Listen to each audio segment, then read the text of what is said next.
What I don't like about the Wuhan virus, I guess we should start calling it that, mainly because the media said we are not allowed to call it that. What I don't like is, and I don't want this to sound hokey, I still choose to believe in the hokiness of Yay America every once in a while. I mean, I guess it's just because I love the place. And I think it's gross, man. I don't remember this kind of panic when we had an outbreak under Obama. I think this is just anti-Trump panic that I see in the media every day. And honestly, I have no problem with partisan politics. It's a contact sport. But I wish we could have one thing that affects the nation where everybody would stand shoulder to shoulder and say, hey, don't worry, we got this. But immediately they're chucking mud. Yeah, no, you're right. It's not possible anymore for us to just have actual discussions about issues that are important to people. That is off the table. We lost that right a long time ago, apparently.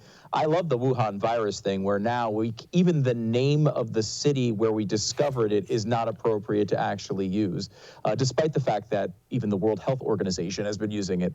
I would like the idea that we could kind of all figure out that infectious disease, viruses, things like this are one of the very few things that I think government has a role in. Like, I want them involved in almost nothing. But when it comes to controlling infectious disease, this should be something where we can kind of sit back and say, hey, let's not have everybody get sick. Let's try to protect as many lives as we can. Let's not make this into a political issue. But you saw this almost, less than a week after we discovered this thing, they wanted to call it the Trump virus in the New York Times. This is their goal. This is the end game. They do not care where this thing ends up when it comes to the health of people. What they care about is who gets blamed for it, and they've made that very clear.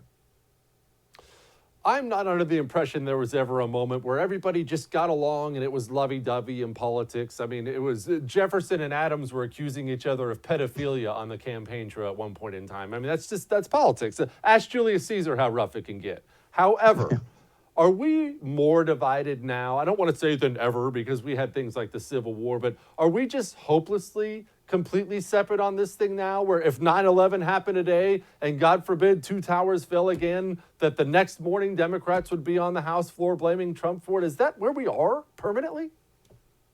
Yes, I think that is completely true. I mean, 9/11 was an event where it did seem like there people actually came together, but that did not last all that long. You know, as soon as we moved on from a few months after that, people started going to their own sides. I mean, think about this. This could be very easily as deadly as 9/11. It is. We've already seen that many deaths around the world, and it's very possible that sort of death count could come here from this virus. But it's already moved on. There wasn't even the moment where we all kind of united and said, "Hey, this is something that we should all come together on." It's serious, but it's also pathetic in the way that we all kind of look at this and say, "Here's the time that we're all going to kind of just scream at each other and act as if this is a political issue." You know, they say that Trump put Mike Pence in charge. If Mike Pence blows this, if Trump looks like he's incompetent here, he's going to lose this election. This is something that, if you want to boil it down to politics, it actually is a political issue, and that if he comes off as incompetent, he will lose if this turns into a big thing and the economy falls apart. It's what a lot of his strength is built on. So we could talk about the politics, but instead of that, let's step back and just say, hey, this is a serious issue. Let's try not to, go on the Trump virus kick and deal with it rather than, the typical way we do this these days. But when it comes to Donald Trump, the media loses all sense. These are people that are probably nice to deal with about any other topic in their private lives, but are miserable and just failures of human beings when it comes to this sort of thing. When did this happen? When did we get to this point? Because you're right. I mean, you're 100% right. A mass shooting now, God forbid. But every time we see one, before the bodies are cold, while they're still hauling them out of wherever they've been shot, we have media members calling for gun laws and trashing people. I mean, just every horrible example you can think of now becomes a nasty political thing. Is it social media? Is that what did it? Is it Barack Obama? Is it Donald Trump? Why did we get to this? I feel like we went 0 to 90 in like a year. Yeah, I think social media is part of it, and that stuff can get overblown. I mean, blaming everything on social media, I know, is a little bit of a cliche, but there's a lot of truth to it, I think. The other part about it is I think there's a difference in the way the media is with Donald Trump. They just can't believe it happened.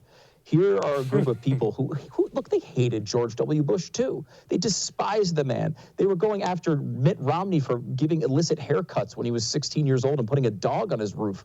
Like, they would do anything to take down a Republican. The bias has always been there, but there's a difference, I think, here with Donald Trump in that there's an obsession. There's a level of obsession with this man, anything to take this man out. They would do literally anything to get him out of there, and that's why they've gone from scandal to scandal with certainty that this was the one that was really going to take him down. And he's been able to kind of like laugh it off, and his supporters are there saying like, this is ridiculous. And if something does come, let's say he does botch this. Let's say he does screw something else out. Maybe a real scandal does come out someday. Who the hell is going to believe these people?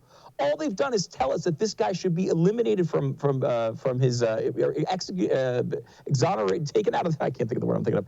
Thrown out of the White House immediately from day one. They did a women's march the day after he was inaugurated to say he should be taken out of office. They're not even trying to hide it, Jesse, and it's to their detriment. I mean, if they come up with a good argument one of these days, no one's going to buy it.